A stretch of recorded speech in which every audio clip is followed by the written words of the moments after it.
Hey everybody, how's it going? So today we're going to be getting started with an A1466 MacBook Air that doesn't seem to be turning on. So we're just going to get my light on the overhead camera, which when I move I'd like to be something that just turns on automatically rather than me having to hold down a button for a while. There's nothing more annoying than stuff like that where you have to hold down the button rather than just press the button for it to turn on. Especially when it's something that, you expect to be instant, like a light switch. Alright. So we've got the machine on the desk here. First thing we're going to do, as always, is see how many amps it uses. And we're just going to turn on our power supply software. My hand has water on it. MacBooks are afraid of water. Perhaps if I do this, it'll just start turning on. Alright, so let's get our power supply software in the mix.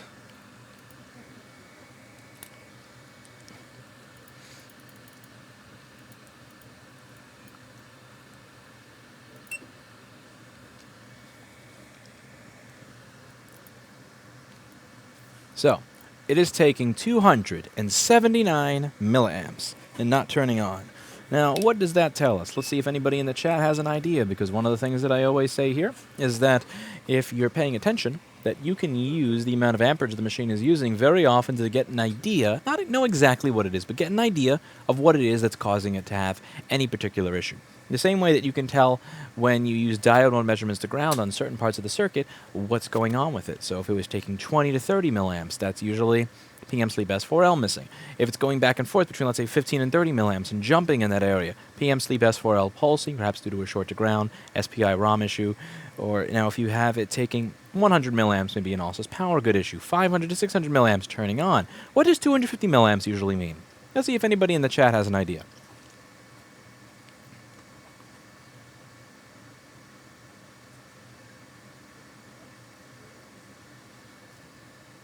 Okay, it seems like nobody in the chat has any idea, so let's just move on from there. 250 milliamps typically means that there is a short to ground on PPBus G3 Hot, and let's see if we do have a short to ground on PPBus G3 Hot by turning on the multimeter software that's coded by our friend at pldaniels.com. That is pldaniels.com, Paul Daniels. We're going to turn on his multimeter software and see what we're getting on PPBus G3 Hot, which is one of the main power rails in this machine. If you want to take a look at the list of power rails, you can simply head over to page 7 on the schematic if it is a machine from 2012 or earlier, or page 63 to 65 in the schematic if it is a MacBook from 2013 or later. This machine seems to have an 820-00165 board. You can read it right over here. The number is plated right under the SSD where it's easy to see. See 820-00165. So we are going to look for an 820-00165 schematic, open it up, and see if we can get the power rails listed on here so I can show you what it is that I'm talking about today. So let's switch over to the schematic and the board view, which used to have a button on my Stream Deck but doesn't appear to have a button now. Oh, who messed with my Stream Deck profile? That's dirty. That is dirty. Oh, that is so absolutely awful. What little mother... there we go. Now it works. So we have switched over to the schematic and the board view over here. So you should be able to see what it is that I'm doing on the screen. And we're going to find the page with the power rails on it. Let's just take a look through those power rails and see what's going on. Now, on this list of power rails that you have here on page 62, was that wrong? Off by a page? My bad. Clearly getting old. Turned 31 in a few weeks, and it's... Yeah, I actually turned 31... Oh my god, I turned 31 next week. Oh, Jesus.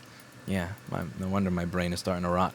31 appears to be that age where everything just falls apart. So over here you can see that we've got a list of rails. Now, I don't need to check pp3before2_G3 Hot because pp3before2_G3 Hot is already going to be present. How do I know that? If you take a look on here, you'll see that there is a light on the charger, and that light on the charger means the SMC is being powered. It means the SMC is speaking to the charger via the one-wire circuit, telling it to turn on. It means pp3before2_G3 Hot is present because the SMC is powered by pp3before2_G3 Hot. Now, if you go to the next row on the list, you'll see that that's our PPBus G3 Hot. Remember, you got to check the G3 Hot rails, always on. S5, on when the machine's off. S4 rails, on when it's hibernating. S3, on when it's suspend to memory, otherwise known as sleep. SO rails, on when the machine is on. It's a nice little pyramid, and you need to have what's on the base before you have what is at the tip. So you need to check your base before you check your tip. Now, if we check over here, we will take a look and see what PPBus G3 Hot is. That's going to be a rail that we can measure right over here. Paul Daniels' lovely Flex Board View software is such that I can simply right-click on a power rail, and it shows me everywhere it shows up right on the screen without having to do anything inside the Board View software. That's right. When I right-click the name of the rail on the PDF software, it shows me everywhere that it shows up on the Board View just like that. No other clicks. Beautiful, beautiful software designed here by the man Paul Daniels. He's like a magician, but his tricks are real. Now, we're going to look over here and see what we get on that rail. So where would we find that rail? We would find that rail right here. And what do we get but 0.3 volts on the fuse? Now we check the other side of the fuse. What do we get but 0.3 volts on the fuse? Interesting.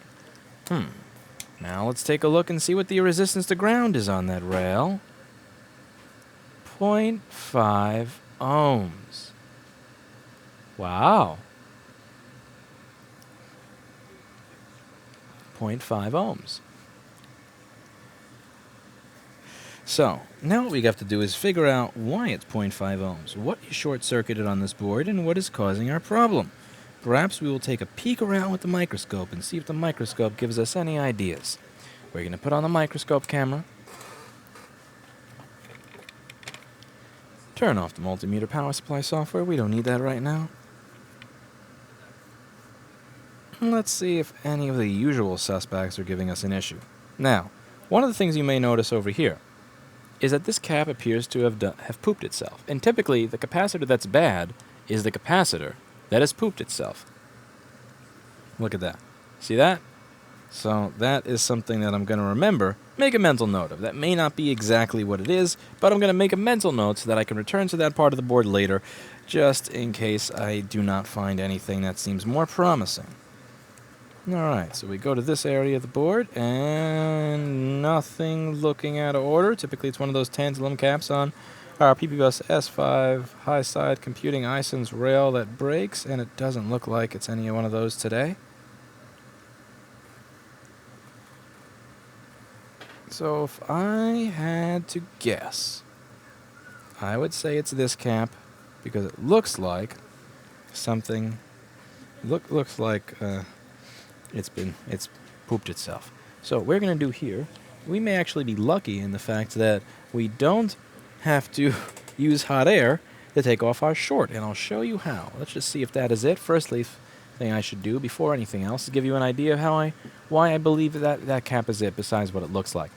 PPBus S5 high side computing iSense is the rail that cap is on. However, PPBus G3 Hot is what's shorted. So what gives? Why am I looking for this? That's a great question. Now, one of the things you can do with Paul Daniels' amazing software is once I click on a power rail in the board view, it will show it on the schematic. That is what Dave Jones would call sex on a stick. And you can only get this software in Australia.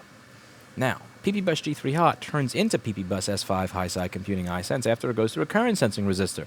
The way this works is that there's going to be a teeny tiny voltage drop across this resistor, and that voltage drop is going to be proportional to the amount of current being used. So if you want to use PPBus G3 Hot to power a bunch of different things, but some of the stuff it's powering, you want to monitor and know exactly how much current it's using, you could use a current sense resistor between PPBus G3 Hot and this. So what this is going to do is it's going to tell how much power is being used by the part that makes CPU vCore. And that little voltage drop is going to be measured by U5450, which is then going to output it as a voltage to the SMC, which is then going to read that and it's going to know how much amperage it's being used. So, over here,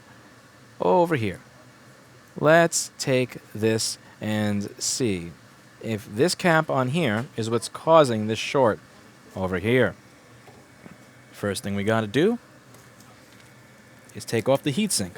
And then after that, I'm going to see if I can get that capacitor off the board without having to use hot air. Because if I can do that, then that means I can get the cap off the board without having to take the machine out of the case. And if I don't have to take the machine out of the case, well, I can get away with being a lazy bum. And what's better than that? Boy, I'm excited. We may be close to lease closing soon. I am excited, folks. there is a chance that in some short period of time you may be seeing this stuff from. We're going to have a 300 square foot filming office. I'm getting rid of that room in the front.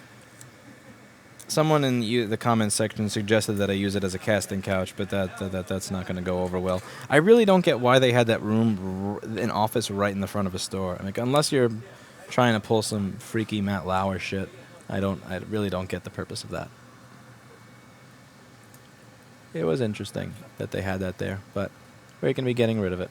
So, what I need to do is find a soldering iron tip that is big enough to remove that cap.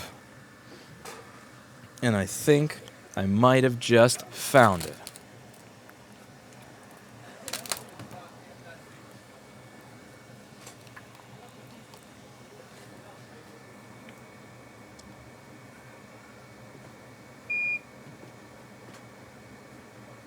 This blade thing is too long. This is annoying. I used to have a tip that was not as wide. I actually preferred it when my tip was not as wide. But this one's a little too wide for my tastes. So hopefully the leaded solder, if you're from one of those wacky places that pronounces the L in it, is going to help me remove that, because this solder has a lower melting temperature than the other solder. All right.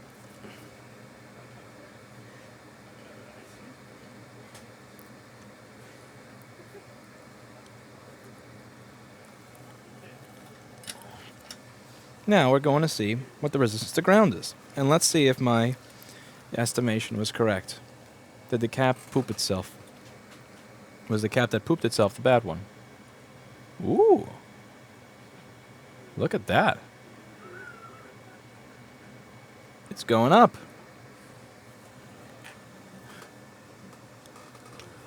That is just sex on a stick. I don't know what it is. I heard Dave Jones say that in one video yesterday, and I can't get it out of my head. It's been stuck in my head. I've used that expression at least 6 times today. It makes no sense at all. It's one of those silly Australian things that just doesn't make sense anywhere else in the world, but it makes me laugh, so I like it.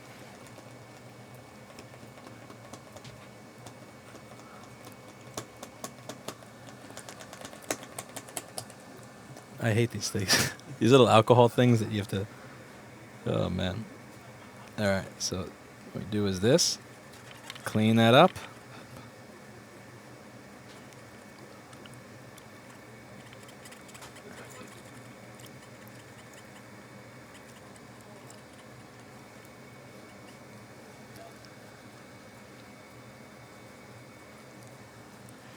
Clean up all the old solder.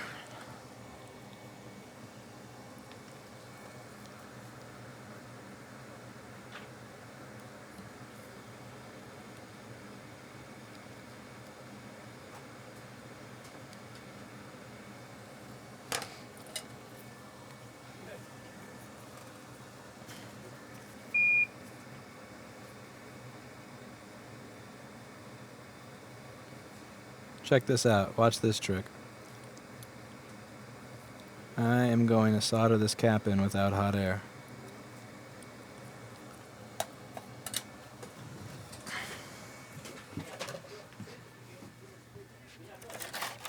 And right after I'm done, I'm going to fly a drone right into Steve's head. We got this $18 drone at the store, and I also got one at home, and it's been the most fun thing in the world. I've had so much fun. Let's get this cap off a donor board. I've had so much fun with this little $18 drone. My Tello died after about a week or 2 of use. But the little drone, it just you can crash it, beat the crap out of it, it still keeps going.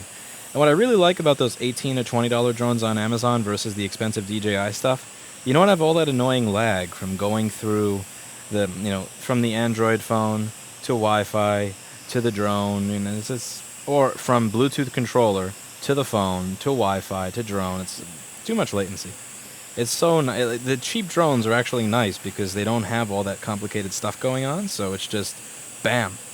You know, one of the things I've been doing for fun is there's where there used to be a window in my office. We had to knock it down around 2000, in the end of 2012, actually no, summer 2012, in order to fit air conditioning vents in there. And I'll show you once I'm done getting this cap off of the board.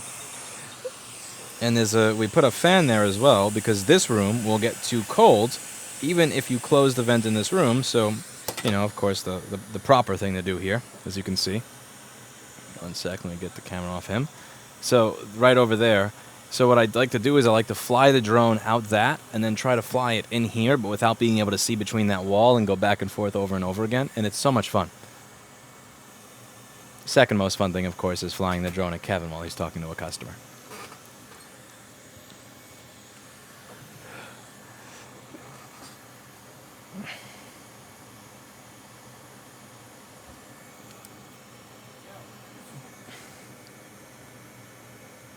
Hitting Kevin with a drone while he's helping a customer has become Steve's and I's one of our favorite pastimes. Alright, let's see if this soldering iron tip will allow me to do it, or if I gotta get the smaller one to fit in there. Yeah, this tip's not gonna fit. This tip's not gonna fit. Wrong hole, it's yelling. Okay, so let's try a different tip. See if a different tip fits.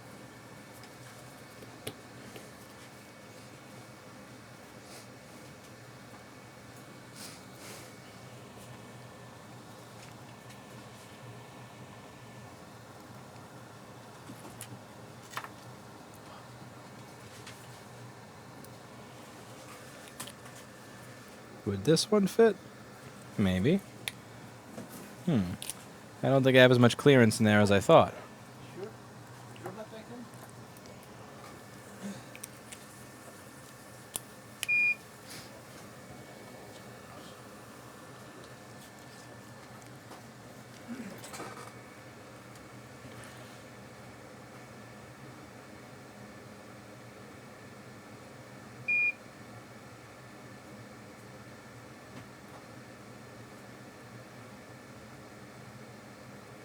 Nah, tough fit. I'm gonna mess up the plastic case of the hat behind it. Oh, or not.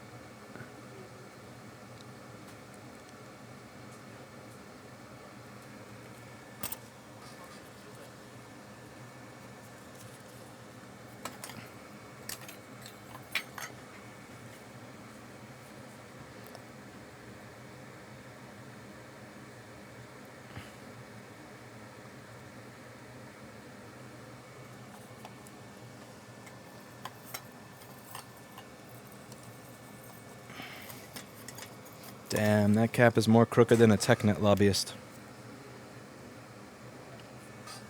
Alright, maybe a little hotter now that we leaded it up.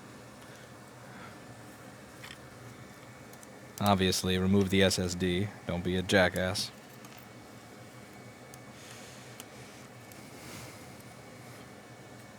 Hey, the board can boot without that cap, but you don't want to do that.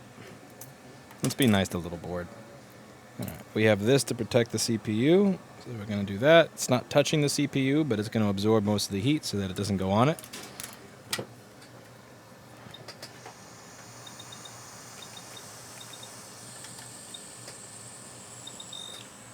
Alright, so we have leaded solder over there.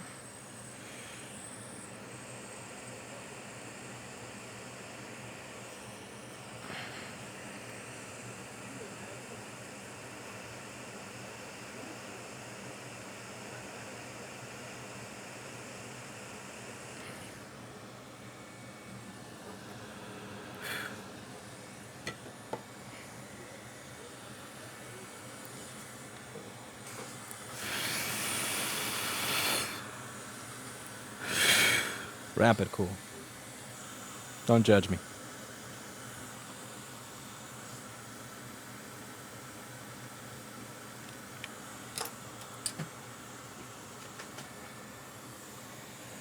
Hey, what do you mean burn the speaker? I am not going to burn the speaker. You know what? I'm going to show you the speaker just because he made that comment.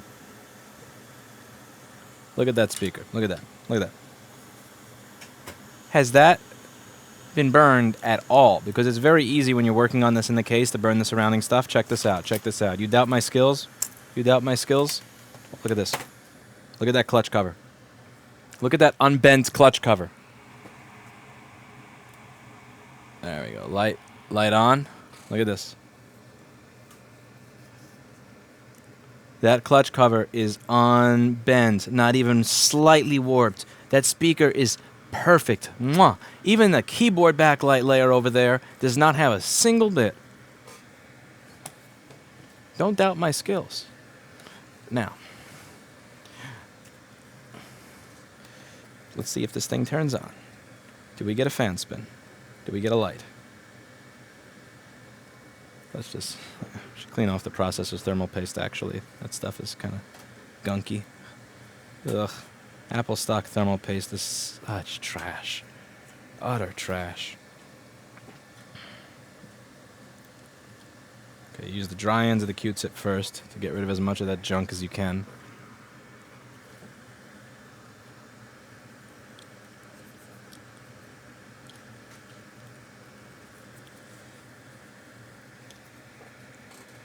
You don't want to take. A lot of people say use alcohol on a Q-tip or something to clean it.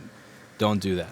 Don't do that, because if you do that here, you'll mix the alcohol with the dry stuff, and then it'll become all gunky, and it'll be even harder to get off. So you do your best to clean it as much as you can with something that's dry and clean.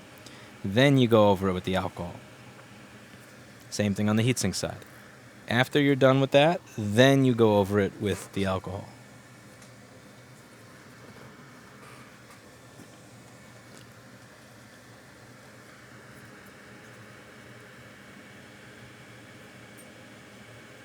Get it nice scrub in there, and then also rotate it a little, so you use each side of the Q-tip, the most cleaning for the least Q-tip.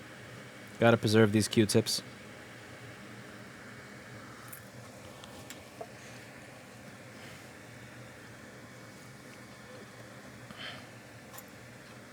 Use some cheap ass thermal paste.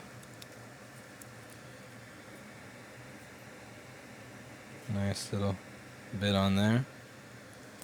Oh, biggie.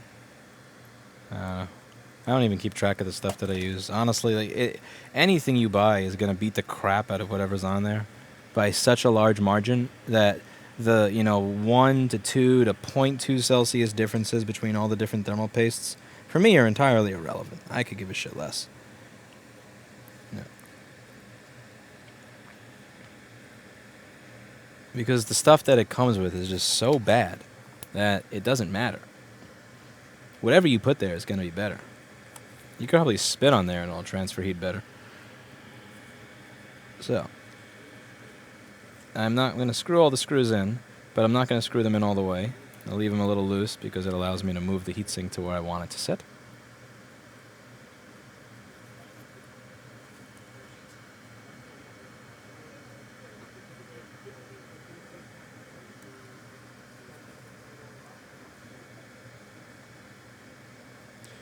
Also, did I just... Yes, I did. See? That's why I didn't screw it all the way. Yeah, that screw is different from those four. You see where I said don't screw them in all the way? There's a reason. It helps if you wind up doing something stupid. But no, the reason I usually don't screw them all the way is so that I could slide the heatsink into the place right where it's supposed to be. I know, this really doesn't matter. It's ridiculous to be this picky, but I can't help myself. Being this picky is just silly. Most of the time when this is put back together, the webcam wire is routed over this, and the rubber piece is misrouted, and it's just a complete cluster, but it bothers me. The part that should have bothered me more than any of these is when I had a store send this in. And they kept calling and they said, my customer needs it back as soon as possible. When are you going to... My customer needs this back now. And the guy plugged this in upside down. It literally worked when you took this and you did this. Oh, man. The stories from this business. Alright, so you go here. Route my wire nice and pretty.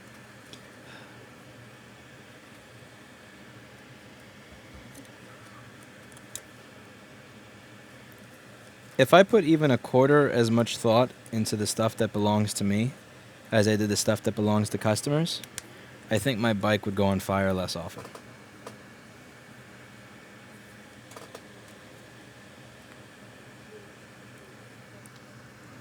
Monitors for your Tello coming in Thursday. Oh, motors, your Tello. Thank you. Yeah, I think Erica just sent that. Thank you very much, Mr. Kopaz. I highly appreciate your time and attention.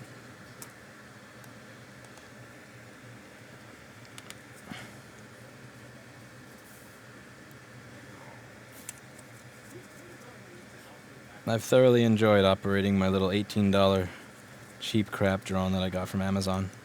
It's been lots of fun.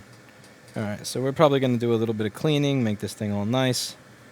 This person was in a rush, which is why I am not putting it through the ultrasonic. Because if I tell them that it has to go through a run in the ultrasonic cleaner, and then, wait for it to come out, they will lose their mind because they want it back right now. Which is why I'm still here at 8 p.m.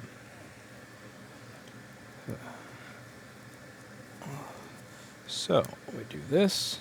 Do we have a fan spin? Actually, let's get the battery out for a moment. So what do you think, lady? You think we get a fan spin? You think we get 500 milliamps on this MacBook? What's the worst state you receive a MacBook in? Cat piss. Cat piss by far. Nothing beats cat piss. 500 milliamps? Fan spin? And what do we get on the screen here? Bunch of fingerprints.